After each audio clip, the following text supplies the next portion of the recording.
បទនេះដែរស្មូតដោយព្រះគុណម្ចាស់សារ៉ុនរស្មី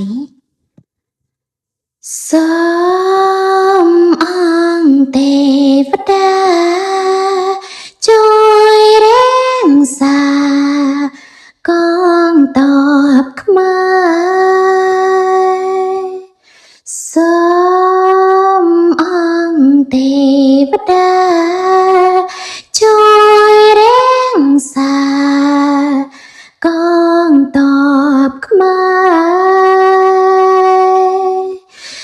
សូកងបែកបារាប់រំថែការពារទឹកដី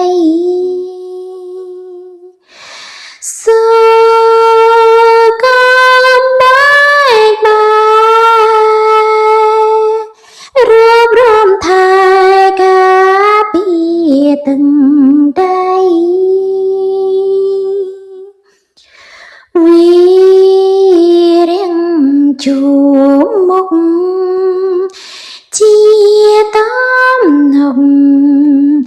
ចិត្តប្រងស្រីវីរាំងជួមមុខជាតំណងចិត្តប្រងស្រីសូនខ្លាយវែងស្មងខ្សឹងខ្សាយឲ្យជាតិសង្សារសូនខ្លាយវែងស្មងខ្សឹងខ្សាយឲ្យជាតិសង្សារសូមរួមសាមគ្គីខ្មែរក្រមទេ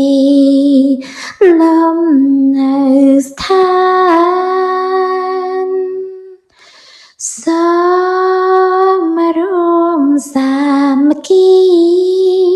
ខ្មែរក្រមទេលំនៅស្ថានសូក្រមប្រានជាមកានបានសន្តិភាពរឿងខ្ញុំផលិតទឹកអប់បន្សស្នាសម្ដេចព្រះការភាគ45ដល់ភាគ50 3 ខែក្រោយមកហាងរបស់ Magnus បន្តទាក់ទាញអតិថិជនជារៀងរាល់ថ្ងៃដោយប្រើប្រាស់វិធីសាស្ត្រឃោសនា free នេះបន្តិច free នោះបន្តិចជាហេតុធ្វើឲ្យហាងរបស់ Ariel ឡើងស្ងាត់ភ្ញៀវឲ្យសូន្យរហូតសឹងបះជើងទៅហើយចំណាយគ្មានចំណូលបុគ្គលិកបម្រើការងារក៏លែងមានអីធ្វើតើឯងកំពុងគេងមែនទេអត់ទេមានណាអ្នកនាងខ្ញុំគ្រាន់តែសម្រាកភ្នែកបន្តិចប៉ុណ្ណោះមិនអីទេឯងគួរតែសម្រាកតាមតែឯងទៅចុះអ្នកនាង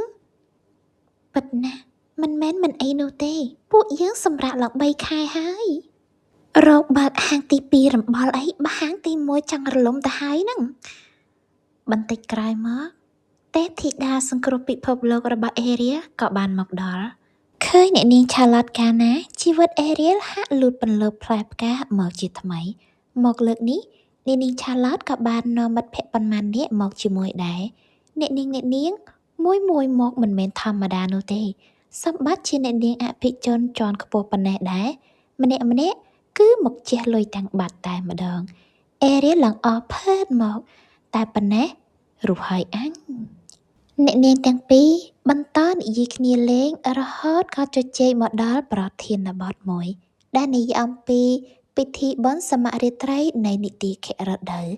ដែលគ្រប់គ្រងដោយម្ដាយរបស់អ្នកនាងឆាឡាតជារៀងរាល់ឆ្នាំហើយក៏ជាអ្នករៀបចំកិច្ចការសង្គមដ៏ធំបំផុតមួយក្នុងកម្មវិធីនោះ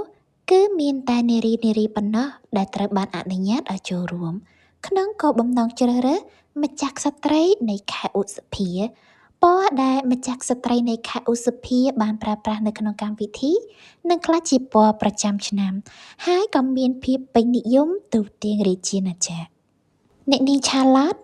ព្យាយាមលើកទឹកចិត្តឲ្យ Ariel ចូលរួមនៅក្នុងកម្មវិធីនេះដែរទៅណាមួយ Ariel ក៏អាចផ្សព្វផ្សាយអំពីទឹកអប់របស់គាត់បន្ថែមទៀតផងគាត់ក៏បានណែនាំអំពីគន្លឹះដែលអាចធ្វើឲ្យ Ariel ក្លាយជា Queen ក្នុងកម្មវិធីបានគឺត្រូវតែដឹងអំពីសម្លៀកបំពាក់ដែលនារីចូលចិត្តពាក់និងពណ៌ដែលពេញនិយមសម្រាប់ស្រីៗបើអាចគួរតែជាពណ៌ដែលមានភាពរស់រវើកប្លែកភ្នែកតែមិនមែនជាពណ៌ដែលត្រូវបានគេជ្រើសរើសកន្លងទៅរួចមកហើយនោះទេអស់ពីនោះអ្នកនាង Charlotte ក៏បានសួរនាំអំពីពាក្យចចាមអារាមរវាងអ្នកនាង Ariel និងព្រះរាជបុត្រាទី5 Ariel ប្រកែកឡើងញ័រខ្លួនថាវាមិនមែនជាការពិតទេចុងក្រោយ Ariel ក៏សម្រេចចិត្តថាបិទហាងមួយរយៈមិនមែនជាការចោះញោមរត់គេចពីបញ្ហានោះទេ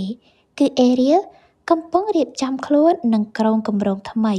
គឺគាត់នឹងក្លាយទៅជាម្ចាស់ស្ត្រីក្នុងកម្មវិធីបុណ្យសមរាត្រីនៃនីតិខៈរដូវឲ្យបាន Ariel និង Aaron បានរៀបចំខ្លួនយ៉ាងស្រស់បោះចេញមករកក្បួនខារ៉ាវ៉ានរបស់អ្នកនាង Jenna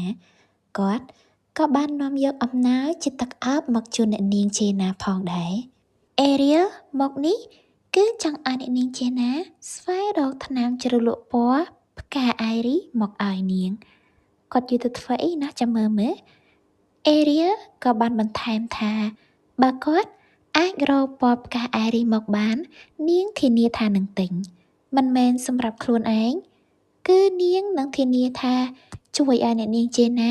អាចលក់ពណ៌ផ្កាមួយប្រភេទនេះបានឲ្យអស់រហូតដល់ដំណក់ចុងក្រោយ Ariel ពិតជាចង់យកឈ្នះនៅក្នុងការប្រកួតហើយបើគាត់ឈ្នះជាមួយនឹងសម្លៀកបំពាក់ពណ៌ផ្កាអាយរីពណ៌នេះ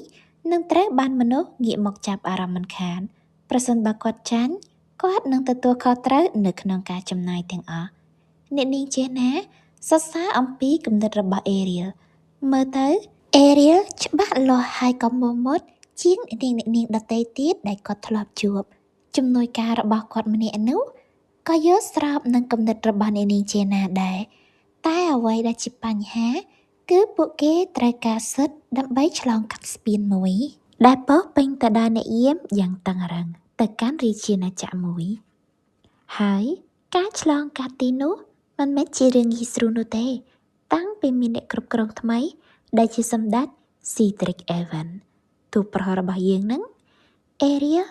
បញ្ចុះបញ្ឈរឲ្យអ្នកនាង Jenna ជឿជាក់មកលើគាត់ចុះគាត់អាចចាត់ការជាមួយសម្ដេចបានពួកអ្នកនាងម្ចាស់និងកូនចៅឡើងឆ្ងល់មកចាត់ការបានមែនក៏អីអ្នកណាមិនល្បីពីភាពព្រៃផ្សៃរបស់សម្ដេច Evans មុននឹងទៅជួបសម្ដេច Ariel ក៏បានចូលទៅទិញកាដូសម្រាប់សម្ដេចជាមុនសិនគ្រាន់តែឃើញថាភ្ញៀវដែលចូលមកគឺជាអ្នកនាង Ariel Winston ម្នាក់អោនក្បាលសឹកតែក្រាបដល់បាតទៅហើយដើម្បីបម្រើសេវាកម្មអពៈមួយនឹងក្រោយនឹងសម្រស់កាន់តែបានទៅអត់មានថមថយសោះពីមួយភាគទៅមួយភាគមនុស្សស្រីនៅតែជាមនុស្សស្រីមកទិញអីវ៉ាន់ឲ្យគេទេប៉ុន្តែទៅជាជាប់ចិត្តជាមួយនឹងអ្វីៗបែបស្រីអញ្ចឹងទៅដើរលោដើរពាក់មកស្រឡាញ់ហេតុតែគេស្រីស្អាតពាក់អីក៏ស្អាតដែរតតែមកសទុះបានគាត់នឹកឃើញថាអញមកទិញអីវ៉ាន់ឲ្យគេតាមិនមែនមកទិញអីវ៉ាន់ឲ្យខ្លួនឯងផងAriel ក៏បានប្រាប់ទៅបុគ្គលិកអំពីអ្វីដែលគាត់ចង់បានគឺគាត់កំពុងស្វែងរកទិញកាដូសម្រាប់មនុស្សម្នាក់ក៏បានរៀបចំកាដូឡើងមកសេតមកណែនាំជូនភ្ញៀវឃើញរបស់ដែលបុគ្គលិកណែនាំហើយ Ariel ប្រឹងញញឹមទាំងមើលចិត្តមកហើយមិននោះប្រុងកាប់លុយឲ្យអស់ពីខ្លួនរបស់នាងឬយ៉ាងម៉េច Ariel ក៏សម្រេចចិត្តរើសយកស្រាក្រហមវិញហើយយកអាថោកជាងគេទៀតមកដល់ពេលនេះយើងកាន់តែដឹងច្បាស់ហើយថាយាយប៉ែនេះម៉ៅស្វិតប៉ុណ្ណាក្រឡេកទៅមកខាង Ariel ក៏បានទាក់ភ្នែកជាមួយនឹងខ្សែកមួយខ្សែបើបានពាក់ចូលទៅក្នុងកម្មវិធីគឺត្រូវម៉ាត់ជាមួយនឹងពណ៌រ៉ូបរបស់គាត់តែម្ដងចៃដន្យអីនេះគឺជារបស់ដាក់តាំងប៉ុណ្ណោះមិនមែនសម្រាប់លក់ឡើយហើយបើមានអ្នកចង់បាន គឺត្រូវចុះឈ្មោះរងចាំរហូតតតែការដាក់តាំងត្រូវបានបញ្ចប់ Ariel ក៏យល់ព្រមចុះឈ្មោះហើយក៏សង្ឃឹមថាការដាក់តាំងនឹងត្រូវបានបញ្ចប់ក្នុងរយៈពេលឆាប់ៗចេញមកខាងក្រៅ Ariel មានអារម្មណ៍ថាឈ្មោះហាងដូចជាប្រហែល Ragnar Department Store Aaron ក៏បានរំលឹកថានោះគឺជាឈ្មោះត្រង់ចំណុចកណ្ដាលនៃឈ្មោះពេញរបស់សម្ដេច Evan គឺ Cedric Ragnar Late Evans Ariel ទើបនឹកឃើញថាហាងនេះជារបស់សម្ដេចទេអញ្ចឹងហ្នឹងហើយទៅទិញអីវ៉ាន់ហាងគេយកឲ្យម្ចាស់គេសំខាន់យកអាថោកជាងគេទៀតតប៉ែលោក Aaron នឹងហ្មងគាត់ដឹងហើយប៉ុន្តែក៏អត់ប្រាប់តួស្រីទេគាត់ស្មានតែតួស្រីដឹងដែរហើយតួស្រីនឹងចាំតែដឹងទៅគ្មានតែដឹងស្អីទេបើដឹងក៏គាត់មិនចូលដែរ Ariel ក៏បានមកជួបសម្ដេចតាមការក្រងគ្មានអីដែលអាចបញ្ឈប់គាត់បានឡើយហើយមកដល់ប្រហែលជាសម្ដេចរវល់ហើយខ្ញុំបាទសូមអភ័យទោសតើអ្នកនាងអាចរងចាំមួយសន្ទុះធំទៀតបានទេហេតុអ្វីទេតើសម្ដេចរវល់ណាស់មែនទេមិនមែនទេប៉ុន្តែឲ្យយើងសូមអភ័យទោសអ្នកនាង Ariel ដែលធ្វើឲ្យអ្នកនាងរងចាំយូរដល់ក៏ហើយមើលព្រះកេសាធម្មតានៅពេលដែលតួប្រុសបង្ហាញខ្លួនមកគឺតែងតែនាំមកជាមួយនៅភាពប្រណិតឥតខ្ចោះតាំងពីក្បាលរហូតដល់ចុងជើងយូរមកបានឃើញសម្ដេចបែបនេះគឺក៏ឲ្យស្រឡាញ់ណាស់ជាពិសេសថ្ពាល់ភីងរបស់គាត់មួយចំហៀងតួស្រីក៏យល់បានថាមុននេះបន្តិចសម្ដេចប្រកាសជាជ្រុលគេងលក់នៅកន្លែងធ្វើការមិនខានប៉ុន្តែមិនអីទេអាចតែវាល្អសម្រាប់សុខភាពរបស់សម្ដេចថ្ពាល់ក្រហមកាន់តែក្រហមជាងមុនទៀតនៅពេលដែលសម្ដេចអៀនពេលដែលឃើញមេត្រូវគ្នាអញ្ចឹងនិយាយពីថាណាស់ជាងគេគឺលោកជំនួយការនឹងហ្មងកុំឲ្យស៊ូនសានច្រើនAriel ក៏បានសុំឲ្យសម្ដេចអនុញ្ញាតឲ្យក្បួនខារ៉ាវ៉ាន់មានសិទ្ធិឆ្លងកាត់ស្ពានដែលកាន់កាប់ដោយសម្ដេច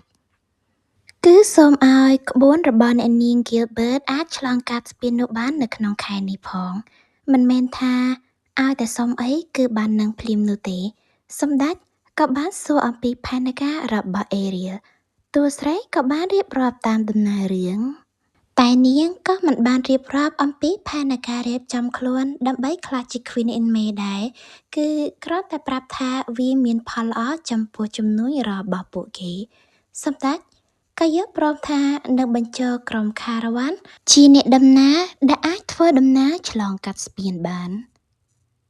អ្នកនាង Ariel តើអ្នកនាងមានផែនការរៀបការទេអធិស្ឋានមិនបានសុកសម្ដេចសួរបែបហ្នឹងមកពីសម្ដេចឃើញព័ត៌មានតាមកាសែតនឹងឯងនៅពេលដែលបានដឹងថាព្រះបុត្រាសារភាពស្នេហ៍កាត់មុខកាត់មាត់គាត់ឡើងមើចិត្តតែម្ដងជេរក្មួយសុទ្ធតែអាគ្មានចង្រៃទៀតណអញ្ចឹងរឿងទាំងនេះគ្រាន់តែជាពាក្យចចាមអារ៉ាមប៉ុណ្ណោះយើងត្រេកអរដែលវាមិនមែនជាការពិតតើអ្នកនាងមកមានការតែប៉ុណ្ណឹងទេមែនទេAriel មានការតែប៉ុណ្ណឹងមែនតា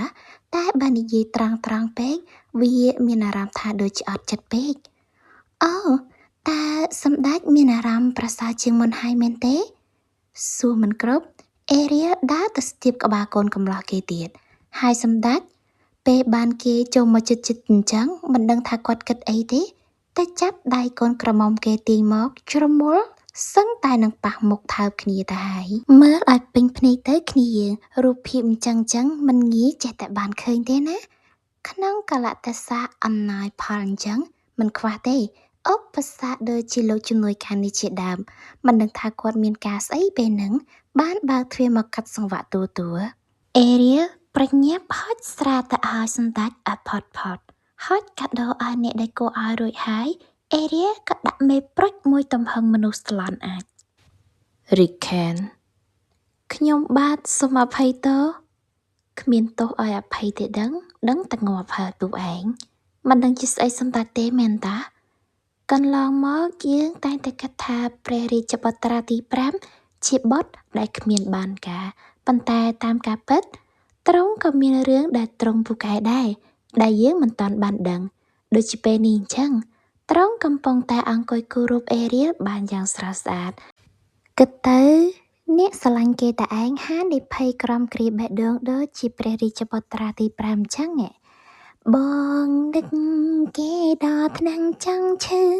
បើគេលឺសើចបងម្ដេញខ្លាំងយើងនឹងមិនអភ័យទោសឲ្យនាងទេ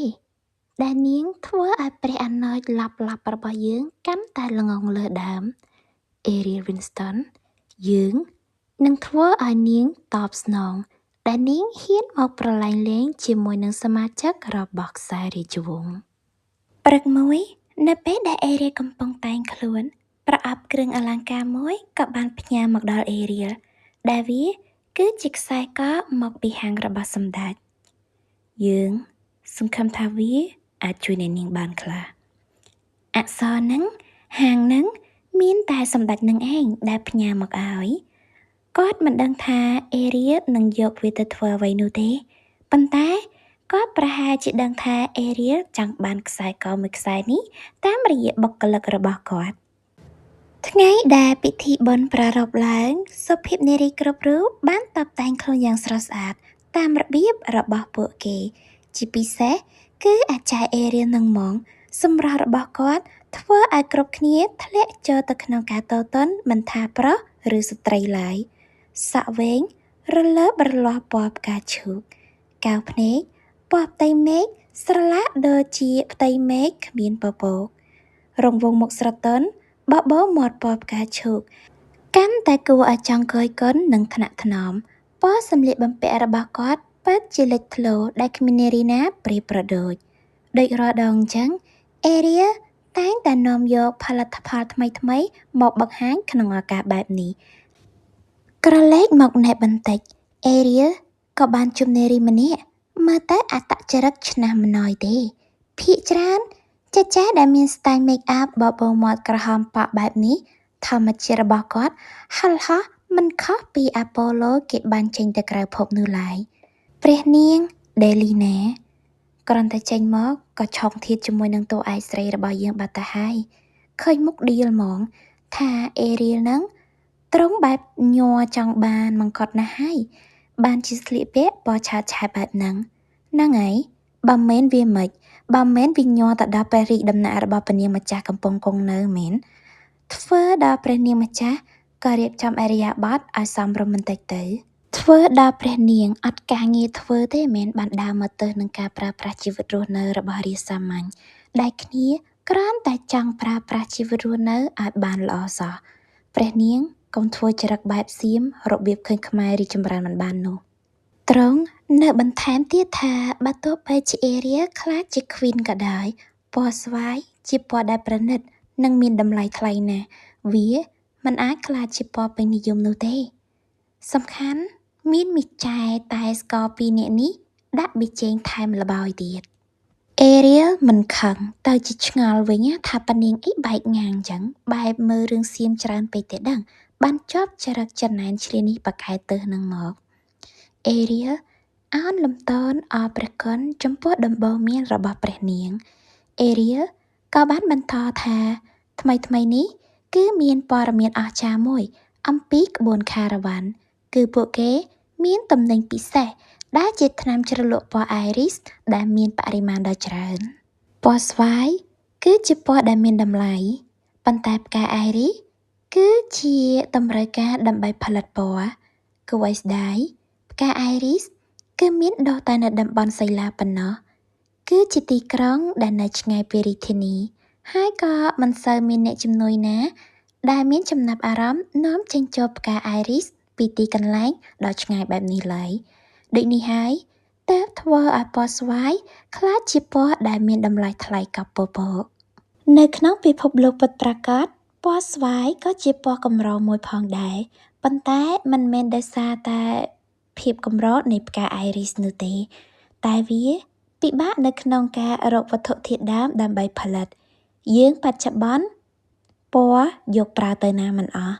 ប៉ុន្តែពីបុរាណមិនជឿនលឿនមិនទំនើបចង់បានអីមិនរហ័សទាន់ចិត្តដូចសម័យនោះទេគ្នាយើងធ្លាប់ចាប់អារម្មណ៍អត់ថាទង់ជាតិដែលយើងធ្លាប់ដឹងធ្លាប់ស្គាល់មានទង់ជាតិតំណាងប្រទេសមួយណាដែលមានពណ៌ស្វាយអត់ គឺអត់សូម្បីតែមួយប៉ុន្តែមិនមែនមានន័យថាមិនមាននោះទេគឺមានទង់ជាតិតំណាងប្រទេសតែពីរប៉ុណ្ណោះដែលមានពណ៌ស្វាយចំពោះរូបភាពទង់ជាតិមួយនេះគឺគ្នាយើងទាំងអស់គ្នាបានឃើញពណ៌ស្វាយនៅលើរូបសត្វសេក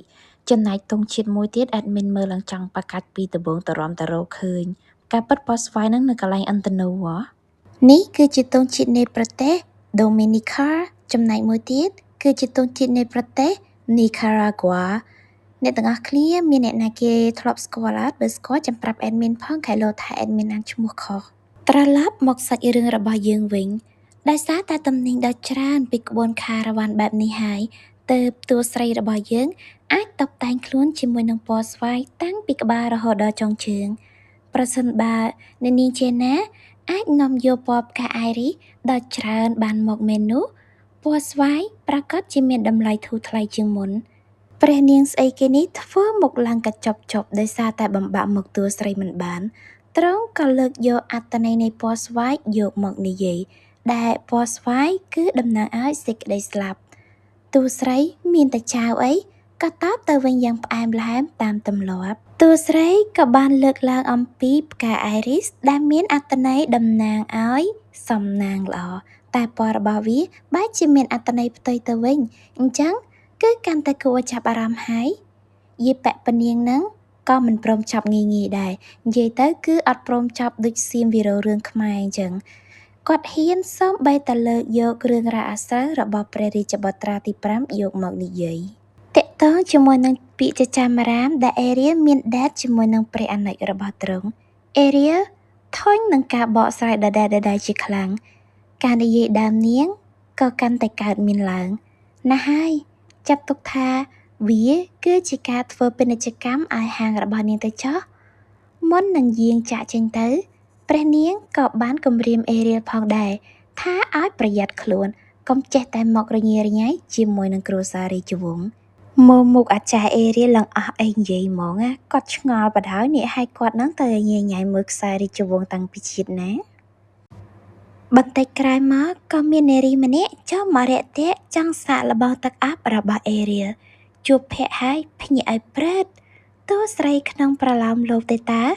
គាត់បានបង្ហាញខ្លួនមកហើយ Latina Winbell នៅក្នុងរឿងដើមមិនបាននិយាយនោះទេ